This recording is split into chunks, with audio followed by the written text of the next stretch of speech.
Joe Biden should challenge Donald Trump to a bike race. Just two old men getting out there, drinking some Powerade, eating some spinach, and then having a road race. Hello, everyone. Welcome to the next level. I'm Timothy. Go. Hey, Hello. Are you JVL? I can't tell because it's on your shirt. We're starting this show. I'm JVL. This is the next level. I'm here with two of my former friends, Sarah Longwell and Tim Miller of the Bulwark. Hey, guys. Hi, JVL. Just wearing my own merch. People are going to like that voice a lot better than the Foghorn Leghorn. You've been receiving a lot of negative commentary about the Foghorn Leghorn. That's You're not being right. bullied. That is not right. On Reddit, there was a whole thread about Foghorn Leghorn. And actually, it wasn't about Foghorn Leghorn. It was about Cletus. People don't understand that these are different characters. And while initially the sentiment was running anti-Cletus, over the course of dozens of comments, a lot of people said they really enjoy Cletus. Yeah, interesting. Like your alt, like Poop McFarty 420 came in and defended it, and It wasn't All me. of JVL's burners are like, Cletus is the best. It wasn't me. Okay, guys. Breaking news. Joe Biden is old. Old man Biden. People are worried that he's old because he's so old. He's an old person who is older than he was 4 years ago when he was old. he's older than he was yesterday. 3 years older than Donald Trump, who is not old. And we are going to talk about this. This has been causing a lot of Democratic angst. It is a constant topic of conversation in the discourse, and also somehow is something that other people in the discourse claim is not being talked about, which I don't understand at all.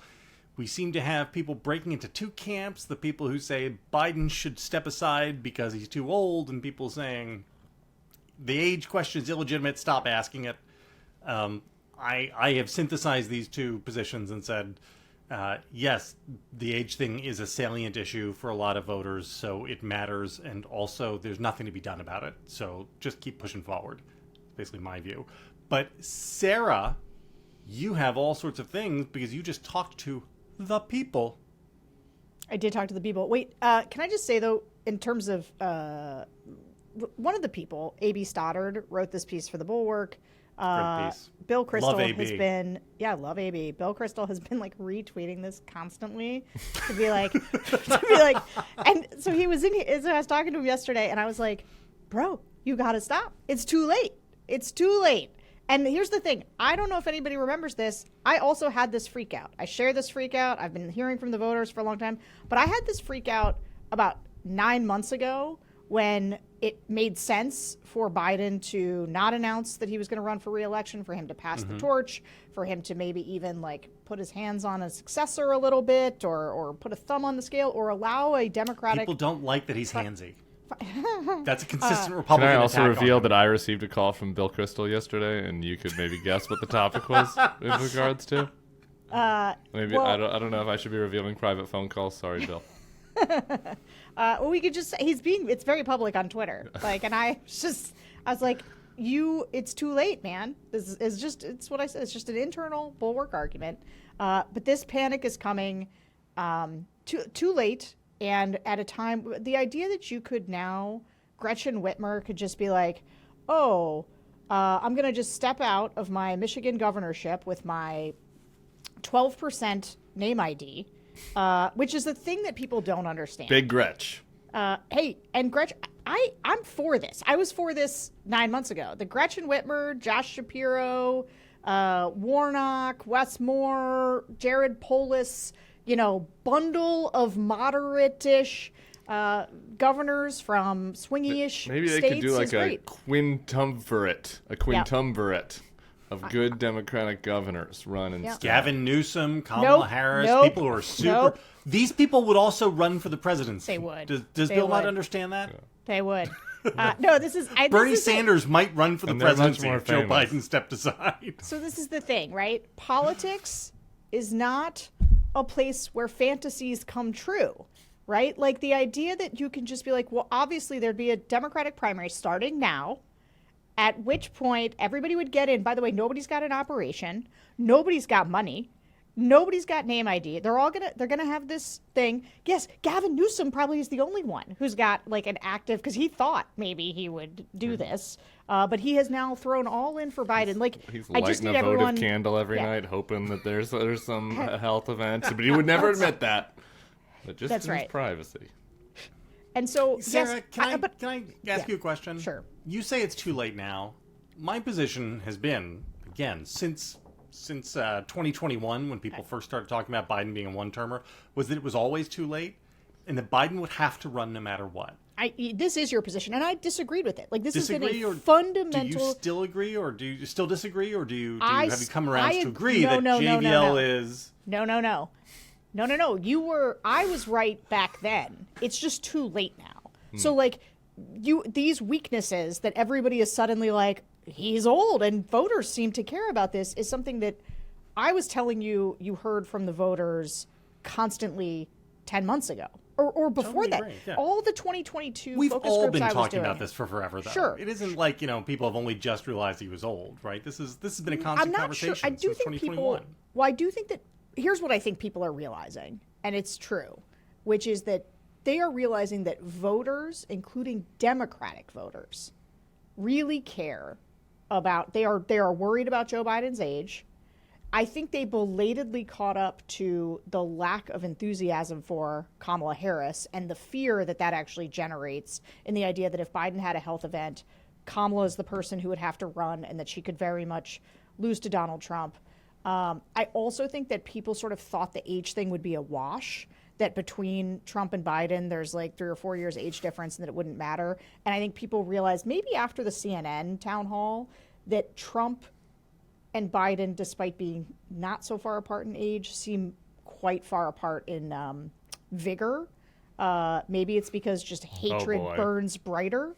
But let me just read you. Let me read you some quotes. Okay, so I was in Bethlehem, Pennsylvania, which is one of those real important places, like a bellwether county up in PA. We just lost 15% I've been to of our Bethlehem listeners. recently. You have? I've seen these people. Yeah. They were lovely people. And so I talked to Democrats. Yeah. We did two they groups were of lovely. Dems. We had 2 groups of Dems. And we asked, in fact, we didn't even have to ask. It comes up immediately, Biden's age. But when we were talking about it, one woman said, even though, this is about Trump, even though he's a bully, he doesn't falter. He doesn't mumble. He doesn't fall off the steps. I mean, Biden does. So I think it's a matter of, I don't think that he has enough confidence. Talking about Biden. It's Lisa. Trump did literally fall down the steps, just as a Sure. fact check. You can see, this is Elena from PA. You can see from even the beginning of his presidency to now, like there's definitely been some decline, and that's worrisome. This is Lewis.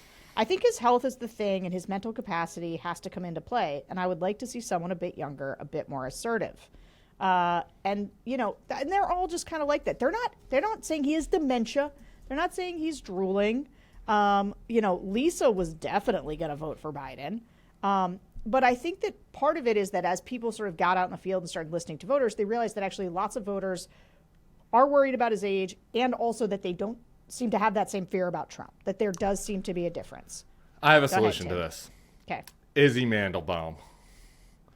Remember Izzy, JVL? I have no idea what you're talking Sarah, about. you remember Izzy. From the He's the Seinfeld- old the Seinfeld man in episode, right? Seinfeld that kept challenging people to weightlifting competitions. Joe Biden should challenge Donald Trump to a bike race.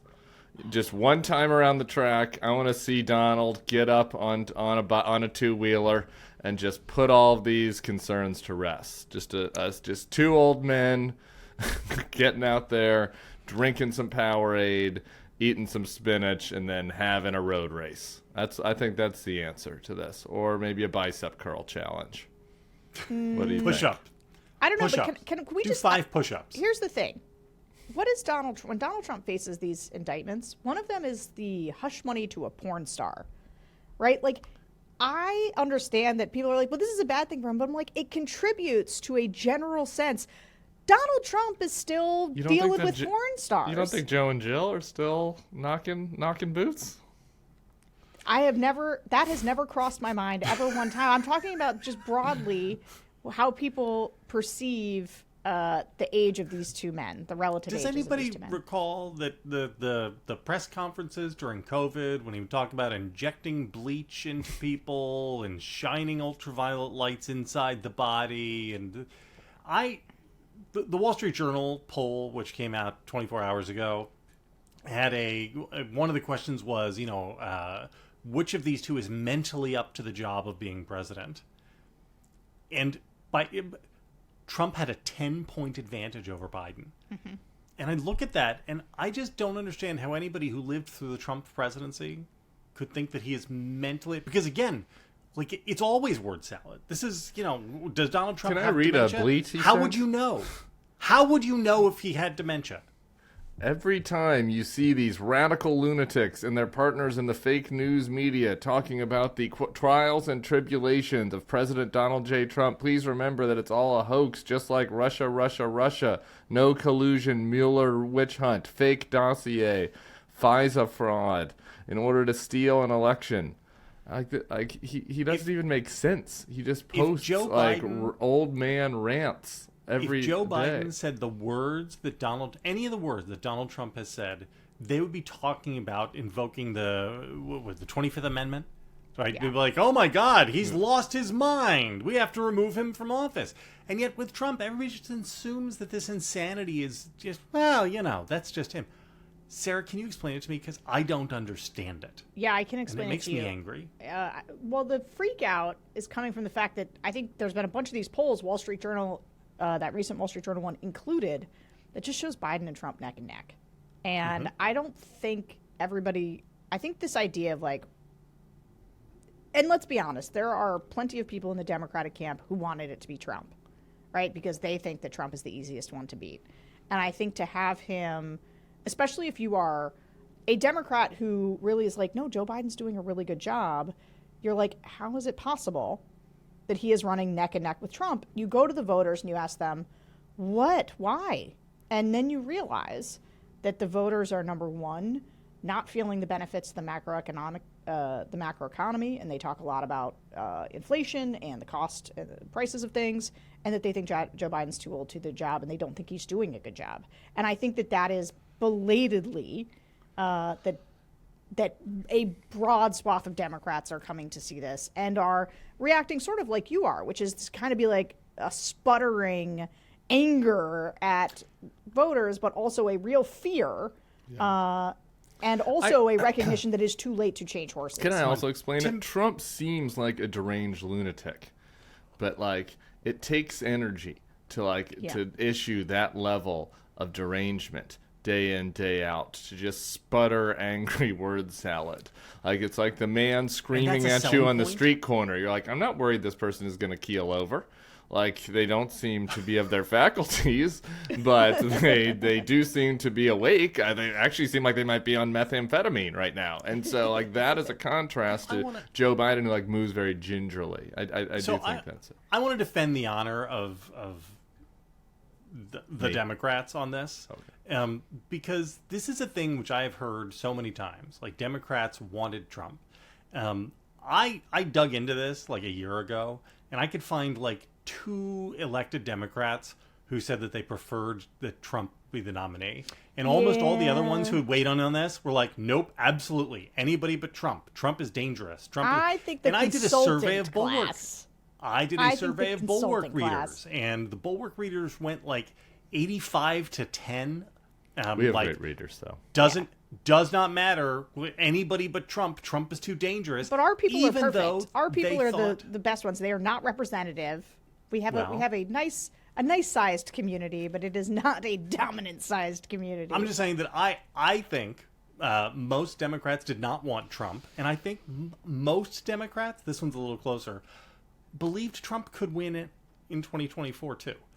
It is not the case that the majority of Dems have blithely assumed that, if Trump's the nominee, he can't possibly win. Because people like us have been standing here shouting for 3 years now, of course Trump can win. Right? Sarah, you seem to disagree with that, so I'll let you disagree. And I'm not going to name names, but I can conjure examples in my head, including some in the never Trump world, which is a big diffuse world of people who do not all feel the same about an awful lot of things. Let me tell you what. Also think And about that. there were plenty of people whose part of their strategy was like, it's going to be Trump, and Trump's the easiest one to beat. Like, and there are just, I think the consulting class of Dems, including Biden's folks, right? There's this way that people do it, which isn't to say that they want Trump. They just said it's going to be Trump. And I think that's just analytically true. It's analytically true now. It didn't always have to be this way. I think, okay, that's fine if you think so. I mean, I've been saying this since October of 2020. While we're doing meta-criticism, I think we can go rehash whether or not Tiny D could have won in December every week on this podcast. But while we're doing some meta-criticism, can I bring you to an interesting media critique on this topic? Sure. That I heard recently? Because I think many of our listeners have a critique of the media and even the Bulwark on the topic of age, that maybe that's discussed too much, right? That there's too much of an obsession, that there's not any news about this. I think that's one opinion. Here's another opinion. Nate Silver did a post yesterday, and that he wrote, I'm critiquing the media, not normie Democrats, because normie Dems are quite concerned about Biden's age, but the de-aligned media, the lamestream media, I just added that part myself, tends to treat such concerns as a bit gauche, on the other hand, or as a narrative they'd rather not make legitimate. I was like, what in the fuck are you talking? What the fuck are you talking about? Like, these guys have one note to play. One note to play. The media is bad. Media is in the tank. I got fired from ABC, so the media has to be bad. I've been spending the last 3 months, playing poker in Las Vegas in a poker room, but I can make a meta observation on what every corner of the media is doing, and I can tell you they're doing it wrong. And then I was like, can you provide me some data? So I ended up in a Twitter canoe with Nate Silver for like 5 hours yesterday. And going back and forth about this. I was like, you are the data person. Can you show me some evidence? And then one of the National Review guys, Prod Heap, because Nate needs fanboys like Elon Musk does, like Prod Heap jumps in Nate's defense, and he's like, this is correct. I bet if you did an assessment of McCain old stories versus Biden old stories, you would see there were many more for McCain. And I was like, please do that analysis. I was like, please do that analysis for me and report back on the results. No results. But Nate refuses to give an inch on this. Like, it is the holy Bible of the contrarian centrist, the other side of the horseshoe from us, centrist. The holy Bible of them is that the elite media is always wrong and must be wrong, and they're always in the camp for the neoliberal moderate squishes. And there is no amount of evidence that you can provide to them that will shake that thought. And that is, like, I think demonstrates, like, one of the problems you have in this situation, which is, like, there's no winning. And this goes back to your newsletter yesterday, JVL. Like, there's no winning for, like, what is I understand the frustration of our readers on this. Like, you're talking about the Biden age thing. Like, what are we supposed to do about it? Mike Murphy did suggest on Charlie's podcast last week that maybe the campaign could do a little bit better job of, like, bringing out a team of people with him. Like, I was joking about the quintumvirate of governors earlier, but, like, demonstrating that, like, a second term would have a lot of young faces, and putting Pete and Kamala, I guess, forward more, and maybe picking a few other young, people that are like, they're going to be in the cabinet, and, like, you can that's something. Will that really work? I don't know.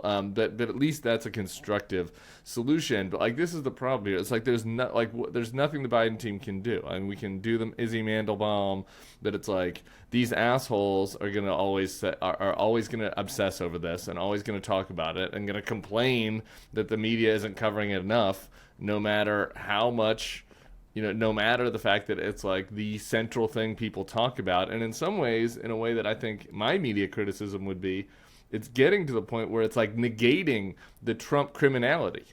That, like, we go back to the both sidesism. Like, on the one hand, Trump has been indicted on 91 felony counts. On the other hand, Joe Biden's getting up there. So, Sarah, I have a question for you about how regular folks assimilate information. One of the things we have seen through the Trump era is that something comes out about Trump and voters are horrified by it, and then eventually they're like, whatever. For instance, Access Hollywood. For instance, the Charlottesville very fine people on both sides, the injecting bleach into people, the January 6th, the 91 indictments. People get all exercised, but then voters eventually struggle. Yeah. Why is that not happening with Joe Biden's age? Why isn't at some point people just why is that a scab that they keep picking at over and over? Is it because there are no other scandals to displace it? Does Joe Biden need to start riding with a biker gang? There's Hunter. So there's stuff, but do you see what I'm saying? I do see what you're saying. Right? I have a slightly different point I want to make, and it's about inflation, but not about real monetary inflation, but about the way that our perceptions get inflated around things. So, for example, one of the things that was coming up a lot in this group of Dems was this idea that they don't see Joe Biden. They're just like, where is Joe Biden? Where is Kamala Harris? And I actually hear this all the time. I've heard this now for years when you talk to Dems. There's this sense that Biden is nowhere to be seen. Now, that is not because Biden is nowhere to be seen. It is because people got, during the Trump years, an inflated sense of what it meant for our president to be in your face and in your ears and in your Twitter feed all the time. And so Joe Biden is behaving like a normal person, but regular voters perceive him as and that's where they get this idea of he's in his basement. And I think that even in terms of price inflation, I think prices are sort of going up somewhat, but a lot of it is actually the perception, because things were so much cheaper during the pandemic because no one did anything, that everything seems so much more expensive. People are going on vacations now and it's catastrophically expensive for them. You're hearing a lot of that stuff this summer about how expensive everything was, gas, etc. And a lot of that comes from the fact that there was a big chunk there where people didn't do nearly as many things, and so now their perception is different. Anyway, so a lot of this is about people's perceptions and how this stuff kind of just hits them. Now, when you say, are people going to get sick of the Joe Biden age conversation, I do think there's a little bit of we're at the end of summer. There's a lot of Vivek Ramaswamy, the amount of calls I got after the debate about Vivek Ramaswamy, you could feel it in the voices of reporters about how excited they were to just talk about something new, right? And this is a problem you want to talk about a media problem. It really is just the idea of there's a lot of column inches to fill, a lot of podcast space to fill, and we're about to rerun an election from 2 years ago with two pretty old guys with a lot of where there's a lot of well-worn territory, right? What are we gonna talk about that's really new, even though there's all these indictments? It's gonna be on one hand kind of crazy and on the other hand kind of boring. So I think that's some of where it's coming from. The other thing I'll just say, on the neck and neck, I am not. Can I just make one point before you get to the neck and neck? Because I do think that there's something else that you can talk about that I think is relevant to those voters' points about how they don't see Joe Biden enough, and maybe there are new stories that need to be discussed. And Megyn Kelly brought up one of those, and that is that there are a lot of people that think the Obamas are actually running the government, and that there is some sort of shadow puppet situation going on that they are controlling. And so, that's some grist for the mill. When you consider, the Barack Obama gay stuff that Tucker is doing, and the Obama secretly controlling the government. There are just as many people who say that Trump is secretly controlling the government because he's still president. This is the insanity of it, right? But this is where, Republicans are better at providing the grist for the mill, right? The Democrats are out there being can we talk about how unemployment is so low and all of the things that the Inflation Reduction Act added and whatever, and people are but I want to talk about gay Obama running the government from the U.S. World Open crack. while he's watching these tennis players with his wife looking totally normal. I do wonder if we should just run with the Megyn Kelly thing. I think we should kind of poll it, which is what would the head-to-head look like if what was really happening was that Biden was running again, but we all just understood that he was his puppet for Obama. Yeah. I bet his numbers might bump a little bit. Especially so that both might be Obamas. Another strategy. Especially both Obamas. When I was talking to these Dems, because this is part of I asked them about Gretchen Whitmer and Jared Polis and about Josh Shapiro. Now, Josh Shapiro, because we were in Pennsylvania, super popular, just in love with Josh Shapiro. I have high hopes for him. But for everybody else, nobody knows who these people are. But they do know. They all thought Michelle Obama and or Joe Biden, the wives of the current, should all be the next presidents. Edith Wilson situation. I'm sorry, I cut you off. There's a second matter. Well, but now I was going to sort of go back to JVL's question about does the age thing stop mattering as much? And I think, like, once Trump is the nominee, it's funny when people are like, well, we don't see Biden, but they feel like Trump is omnipresent because you talk about him all the time. But people actually aren't experiencing Trump yet. They are not experiencing, right? Like, you see his bleats. You see his bleats. You read them. People aren't. Yeah. Even like this is happening. The numbers came out for Truth Social recently, and it was like there's 10 people on Truth Social and like 1,000 porn bots, like 1 billion porn bots. That's it. Like, there's nothing on there. And so I think that when there is a head-to-head, Biden's age will matter slightly less, because I do think that the derangement right now doesn't come through the way that it might when we have to see a lot more of Trump, like, up there. Here's another question along the same line. So we had two Biden sightings in the last couple days, one of which was him going on CNBC after the Mitch McConnell freeze up and saying, yeah, Mitch is an old friend, and, I called him up and talked to him. He seems like his old self, and, alibiing Mitch. Then Biden going down to Florida in the wake of the hurricane, and Ron DeSantis, like, scurrying off so that he didn't have to meet with him. And reporters are begging Biden to poleaxe DeSantis, and Biden just refused to do it. He said, no, I'm sure he has other things to do, and but he did a good job. He sat down with our folks and told us, set everything up, and nothing. I'm so like, does nobody see that and say, yeah, okay, great, that's presidenting. That's when he seems like he's not actually full of dementia, and like this is. I guess it's disprovable, or it's not non-falsifiable, right? You can't prove that he's not beating his wife, so you can't prove that he doesn't have dementia or something, right? No matter what you do. Yeah. And one of my buddies said to me, this was before the Joe Biden thing, was something that stuck with me. He's like, in polite society, which is not MAGA society, one of the remaining acceptable biases is against old people. Like, it really, I do think that there is an implicit, maybe it is, I don't know, we could bring a psychotherapist onto the podcast. Maybe it's about all of our fear of mortality, something inside all of us that makes us, we're all of us seeing ourselves slipping a little bit, my knee hurting when I go out to, the basketball court, like these sorts of things that like builds up and we lash out. But I do think that there's something to that. Like, people, or maybe this is because old people run the entire country and we live in a gerontocracy and we're rebelling against it a little bit. That might also be. That could also have something to do with it. Be the case. No? I mean, yeah. The extent to which the boomers run everything and appear the silent generation they will not still. Let go. Yeah, I guess. The silent generation is still hanging on to power. It really is something. The Mitch, what's her name? McConnell. Dianne Feinstein. Dianne Feinstein. Yeah. By like Trump, it is getting out of control. Even Schumer.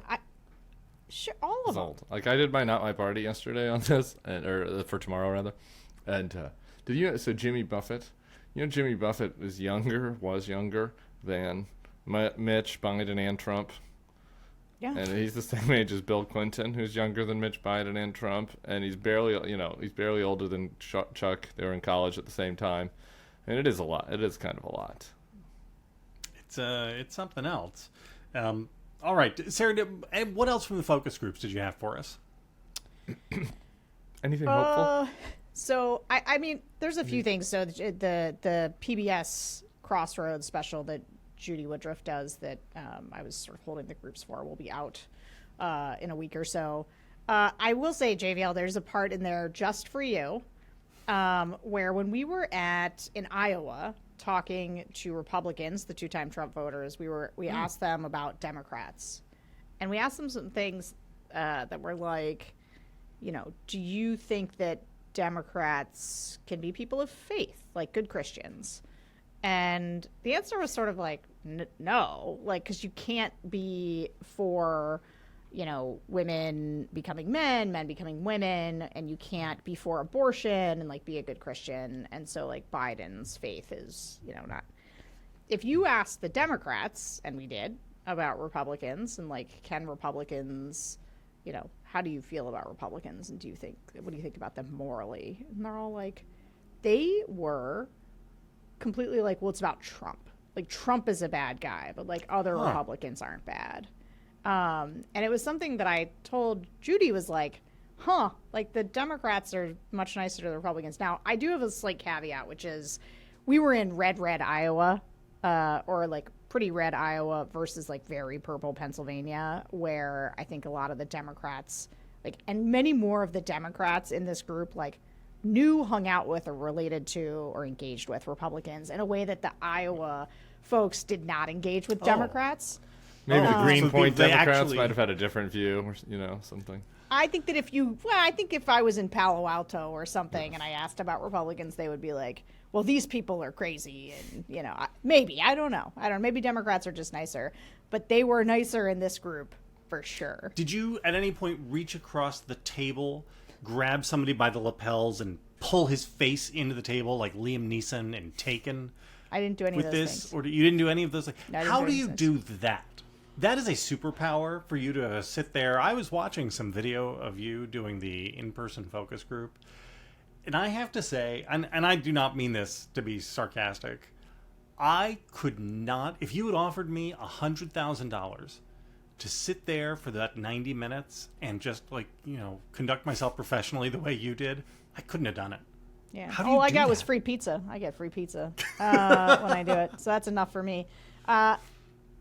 Yeah, I will say there was the group of Dems. It's very impressive. There were several black voters in that group, and one of them was this young woman, and there was also a young white woman they were in different groups because we did too. But I both of them had a similar thing where for the black woman she was like, Joe Biden hasn't done anything about like racism, the police. Like, she had sort of this set of concerns where I voted for him. I wanted to vote for him, and I just feel like nothing's been done. And the white woman was very similar, but it was more about like prices and like the cost of rent. And in both cases, when I asked about voting, both of them were kind of like, I don't know.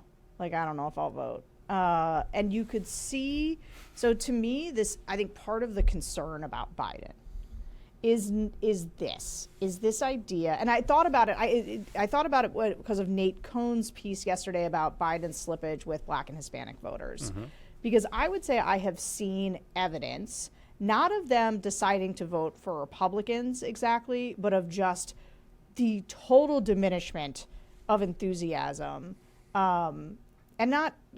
And when you pushed, and I did push around like, okay, it's Trump versus Biden. Do you vote? They were sort of like, yeah, probably. But like this, and honestly, nobody really went for the no labels third party thing either, just as a FYI. There was like a little bit of interest, but like if you said Joe Manchin, everybody was like, no. So I do think it's this enthusiasm thing that I worry about, and I think that people are starting to worry about with Biden. And that's like they say age, but I actually think it could be something slightly different of just people not feeling like there's something to be excited about or root for, and that from a turnout perspective could be a problem. Well, I've got some good news for them. Is that the Republicans are going to be able to turn them out, because if you look at what the House of Representatives is focusing on right now on Republican leadership, it really is, getting at those issues of racial justice, of the economy, economy, pocketbook issues, bread and butter issues. I mean, they're right now here for September. Kevin McCarthy has a big question in front of him. Big question. There's some in his caucus that are like, we should impeach Biden. And then there's some in the caucus that think we should shut down the government so that people don't get, the basic services that they need. And so, that seems pretty constructive. Sarah, is this another heads they win, tails we lose? I don't think so. I said this before that I think go ahead and impeach Biden. I actually think nothing could be better for Joe Biden in terms of people just feeling, let the Republicans impeach him. I think if Republicans shutting down the government, especially like with the debt ceiling, I think there was a not at all clear sense of like who was shutting down the government. People were like, and the idea of the debt being high is something that lots of voters just think. I don't know about the dynamics of this one. This is just like a spending bill. It also includes all of our aid to Ukraine. And so like that's a big part of what this fight's going to be about. And while half of the Republican Party wants, Matt Gaetz and Marjorie Taylor Greene to shut down the government rather than send what I think is close to 5%. I want to do this. I want to ask voters how much of our defense budget they think is going to Ukraine, because I bet they would say that it's much higher than 5% total. Sure. And like old airplanes that were sitting in hangars. But I'll take the over. Whatever number you want, I'll take the over. Yeah. And do you think so? Anyway, so I don't know exactly what the dynamic is. I do think if they impeached Biden, though, it'd be good for Biden and bad for them. I think the government shutdown is going to be bad for them. The problem is they don't have a coherent, at least the Tea Party, which ended up being a total farce, obviously, from a public-facing standpoint, had a coherent message, right? Which some liberals didn't buy, and they were right probably to sniff that out. But they had a coherent message, which is we're spending too much. We need to stop this. We need to get our budget in control. And it was hypocritical, and it was a cover for racial stuff. But people got it. They understood what the message was, what the goal was. Now, after a Bush and Trump administration of skyrocketing deficits, after all of the just Trump insanity, the fact that they're incapable of having a clear message because the most visible people in the House are the most insane people, and that they're all over the map, right? Some of them want to cut Ukraine, some of them want to spend Ukraine. They're not united with a clear message. I just think it's a disaster. And they're in I think session 12 days between now and when the government shuts down. I don't know. I just don't know that people have really, it has sunk in, even, with people who are not Hill watchers, DC Hill watchers, think this. But McCarthy does not have the votes for continuing to fund, these things. So maybe it's just a partial shutdown. Maybe they can kind of, carve around it. But he just doesn't have them, and Schumer and the Democrats are just you have to come to us. We'll bail you out, but you have to come to us, right? And so I do think that you're right. The impeachment thing is a much more clear. These people are lunatics, who don't care at all about you. That even the government shutdown thing, I just think that they've lost the ability to kind of message that in a way that's about economics and not about just that this is an anarchy. Can McCarthy survive it? So it's this we keep going back to you can't beat somebody with nobody. It's true right. About Biden, it's true about Trump, and it's kind of true about McCarthy, right? And so I was always of the view back during the craziness with the McCarthy speaker thing, where I did think he was going to eventually collapse during the speaker thing. I think JVL, you're wearing the T-shirt because you kind of had played that out, that there was nobody else. I thought that eventually, that someone else would just emerge because it got so embarrassing. But once he won it, I was they'll definitely give him enough leash for one of these things where he's got to cut a deal with Democrats. But then after that, it's going to get dicey. And the thing is, though, he ended up doing that debt deal. There was a lot of smoke and whatever around it, but it ended up being pretty clean. The opposition to him did not seem very strong on that from the Chip Roy, Matt Gaetz world.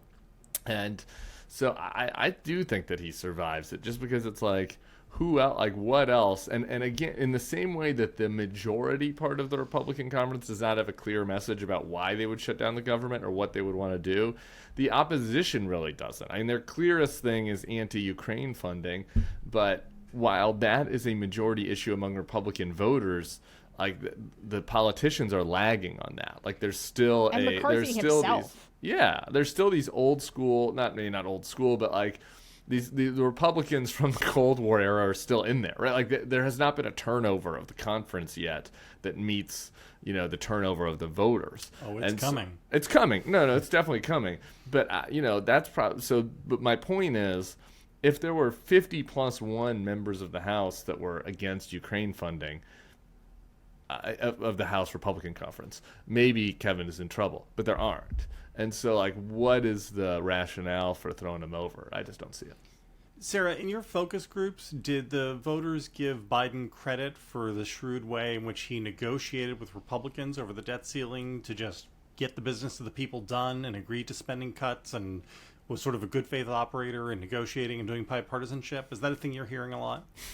I did not hear the word shrewd, unfortunately. No. Bipartisanship. Did you hear any? Because people love bipartisanship. They want presidents and Congresses who are gonna just roll up their sleeves and work for the good of the people with the other side, which Biden has done more than any other president in our lifetimes. I think I'd have to go back. That's not true. That's not fair to Reagan and H.W. Bush and Clinton. That whole era, really. Right. But does that come up, the bipartisan working with the other side thing? I hate to interrupt this not at all serious question on your part. Totally serious. I'll tell you when I brought up the bridge collapsing there in Pennsylvania. Part of I-95 collapsed, and Josh Shapiro, the new governor, was able to fix it in this record time. He just had people working 24/7, got up, but obviously they also were awash in infrastructure money. And so I asked who got credit for the repairing of 95 so fast, and it was Shapiro. They said Donald Trump, didn't they? No. These are Democrats. No, they were okay. All Shapiro. Okay. But there was striking to me that there was almost no recognition of sort of Joe Biden and infrastructure and the role that it played in it.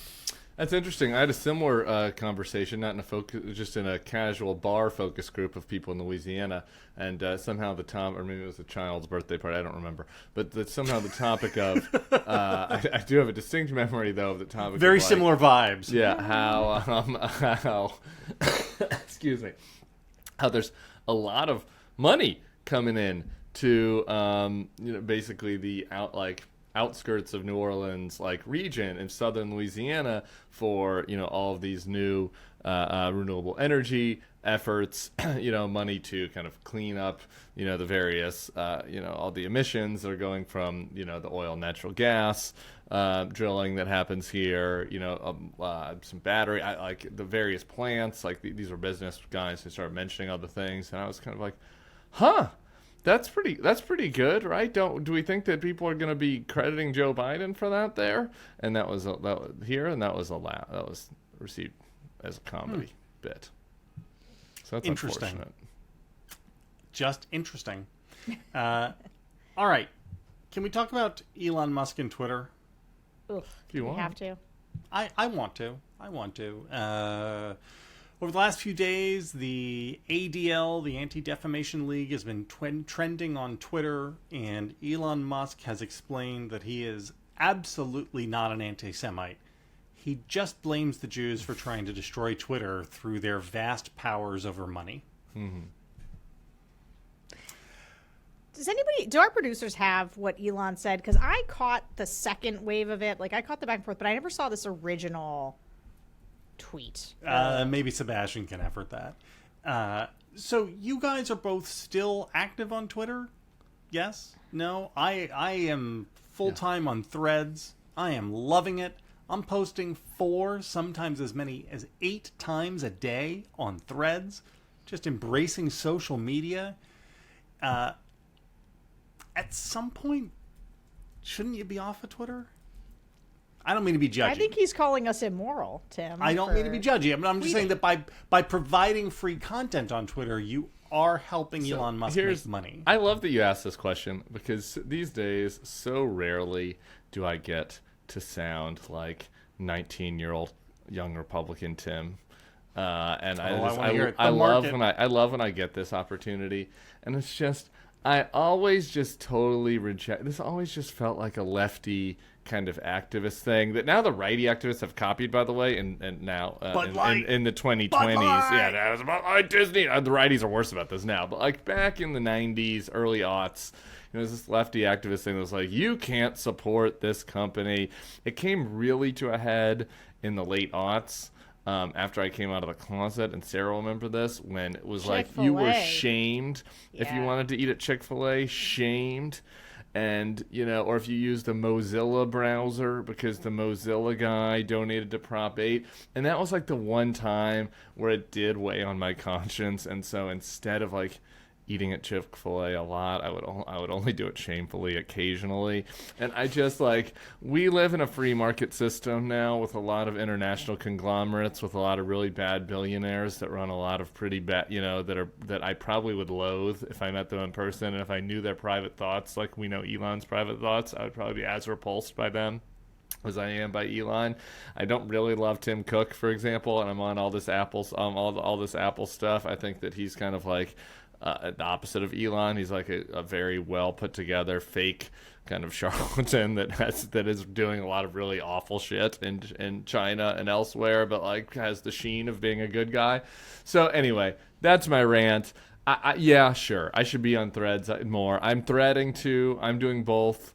I have a Twitter addiction also that is part of this, and I'm hoping that Elon will save me from myself. And that this whole thing is going to collapse upon itself, which it increasingly seems like it will eventually, right? I mean, how can he? Yeah. And he's just burning cash. His lenders are gonna. I don't know. Maybe they're Jewish lenders. Maybe I shouldn't have said it like that. But are gonna have to come calling at some point, right? He's got to pay off his loans and debts. In a weird way, he has more leverage over them because it's $12 billion that he owes the banks. Yeah. If you owe the bank $50 million, the bank owns you. If you owe them $12 billion, you own the bank. You own that. That's exactly right. Here, Sebastian found this for us. Since the acquisition, the ADL has been trying to kill this platform by falsely accusing it and me of being anti-Semitic. To clear our platform's name on the matter of anti-Semitism, it looks like we have no choice but to file a defamation lawsuit against the Anti-Defamation League. In our case, they would potentially be on the hook for destroying half the value of the company, so roughly $22 billion. But there's nothing anti-Semitic in this tweet from him. No. Well, I mean, saying that the ADL is potentially on the hook for destroying half the value of the company? Sure. So I read this. So I thought maybe there was another tweet that I was missing to this. Yeah, there was. There's another one where he talks about 60% or I don't know. But to me, when I read this, what I hear is a pathetic loser who doesn't want to take responsibility for the fact that he has cratered the value of his own company, and he's looking to blame somebody else, which is not the Jews but ADL they just happen to be for Jews. Accusing him. But who are the Jews? The ADL just happens to be Jews. Our U.S. advertising revenue is still down 60%, primarily due to pressure on advertisers by the ADL. That's what advertisers tell us, so they almost succeeded in killing X/Twitter. Point is, Twitter is going to die, and so I would say, why not speed the collapse by hopping over to the other place? Well, I mean, I don't think of you as one man when it comes to Twitter. I think of you. You tweet with the strength of 100 men. I do. Tim. I did. I have social media artists of our generation. I have messaged, and if any of my friends over at Facebook, I'm kind of annoyed about this. I was like, Zuck should be putting me in the beta. I should be getting the threads. And I did message some people that I used to work with that work at Facebook, and I was like, get me in on that. I'm a power user. Get me in on this bad boy. I want to test out all the features for you guys. So anyway, I don't know, but Zuck's no saint. Yeah, I hope Twitter dies. I mean, I would get nothing more than joy than Elon Musk completely going belly up. But let me tell JVL a hard truth. I can't completely give up on it. Please. I want to give JVL a hard truth. I love hard truths. Yeah. Twitter is deteriorating before our eyes rapidly. It is awful how much it is deteriorated. It is still better than any other platform that has been offered yet. In terms of being able to just, it's true. None of these other things have both the the number of users, the number of people that you can interact with who are saying interesting things, like the fact, and just in terms of like a text-based platform, like where you can say a thing and comment and like on an article or whatever. When it comes to sharing our content from a business standpoint, like I'm a free market person. Give me the Twitter alternative, and basically you just have to build Twitter from like 3 years ago, and I'd be perfect. Threads is slow. It doesn't have lists, so for live, it's like really struggling. Like the thing the thing that's really struggling is live, right? Like, what do I use Twitter for? Like, so I'm using Threads for like just tweeting about articles, tweeting about politics. I'm already using Threads. What is it not offering me, right? Like when Donald Trump is going to jail, and I want to know, and I want like initial reacts. I'll feed it to me in my veins. Yeah. Threads is not doing that. It's going too slow. And then sports and other non-political things, right? Like I have my LSU people, I have my Nuggets people, like during the game, I have a list, I can just watch them, so I'm not seeing, random bullshit about Donald Trump coming into my feed. Threads, so it's got a little bit of a ways to go on that front. Well, look, I agree with you that none of these people are saints. One of the big differences, though, is privately held versus public companies. And sure. It is, like a company that is beholden to shareholders, in theory, has some accountability. But when you have a sole owner of a company, there is no way to ever get any accountability, even theoretically, and that's why. That's true. Are you just, when you go get your gas when you're driving around, are you going to the gas station only with the best CEO, with like the most moral CEO? You're just like, no, can't go to Chevron. Don't want the Venezuelans to get the money.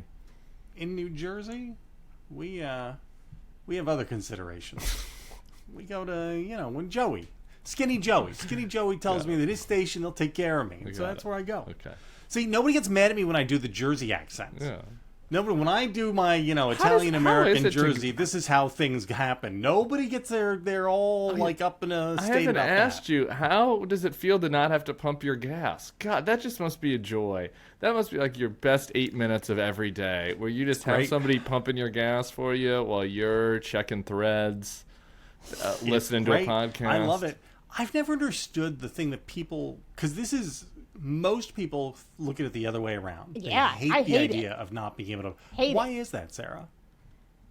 I think that when you are used to not interacting with a person to do a thing, and you just do it yourself, and then suddenly you are being told to interact with a person, and like, here's the thing. There are just some things that are like feel very unnecessary. So one of them is whenever I'm in the bathroom at like some of those like really ritzy places, and they have an attendant to hand me the paper towels, I'm like, I don't need you to do this. I do this everywhere else on my own without supervision. So I feel the same way at a gas station where I'm like, I do this by myself all the time. Friend, this is a classic lesbian gay divide right here. This is a classic LGBT divide within our community. Like, you just want your hands to smell like oil and gas, and you want to touch that stuff and it's just like, ugh. No, let somebody else do that for me. That's great. I will just hang out, chill. Yeah, I'm just spraying my hands with the gasoline. Your hands smell like the pump. Like in Zoolander. No, they don't. They do. Your hands smell like the pump. You get your gas poorly if your hands come away smelling like petrol. It has an effect. Good show. Long show. Hey, everybody, we are moving this show. We're taking the next level, and we're putting it on the Bulwark main feed right over there. On YouTube. Or maybe it's over there. I don't know where it is. But on YouTube, go to the Bulwark main feed and subscribe to that. You probably are already, but double check and do it anyhow. Beginning of October, we're moving. This channel will go away. The show won't go away. If you're listening to this on the podcast, you're still going to get it there. Don't worry about it. But if you are one of our thousands and thousands of YouTube listeners, then you're going to need to get us on the Bulwark main YouTube feed. There. Did I do a good job of that? That was you great. Did. I would just like to say, from the beginning, I said, this thing should all just be in one feed. Here, I'm going to tell you all. Boy. And for some reason, people wanted to split them up into their own feeds. It makes no sense. Which people, Sarah? Some people. There were people here who just didn't I'm just telling you, strategically, it always made sense for us to all be on one channel with all the shows and all the content. And it's great because then you can find our other awesome content that is also on YouTube because it will be in the same feed, which is how it should have been. And I don't want you to, now that you've mentioned this on the podcast, I don't want you to confront that person publicly because they will listen to this and they will know that it's coming and they will know that the axe is hanging over their head and they won't know when it will come down upon their head. I'm angry about this. What was I going to say? Oh, but also this show is blowing up. So tell your friends because this show's a big thing. We're doing good. Yeah, thank you. I'm sure it's fine. Listeners, guys, we'll see you on Sunday. Bye.